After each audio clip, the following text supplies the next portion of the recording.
Sa number 3, Bacolod Water Incorporated, naagpangayo sa pasaylo sa mga residente sa barangay Mansilingan matapos maguba ang ilang pipe kag nagtuga sang pagbaha. Nagatagiti ang init sa gulpi lang nagbinaha ang pila ka mga balay sa Hermilinda Homes subdivision sa barangay Mansilingan sa Bacolod sang Sabado.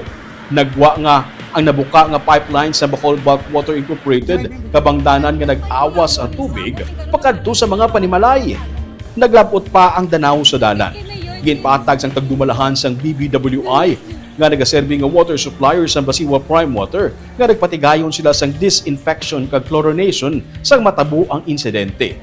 Gilayon nga nangayo sa pasaylo ang BBWI kag nagpasalig nga bayaran ang damages nga natuga sa nagluntad nga pagbaha sa mga pamalay.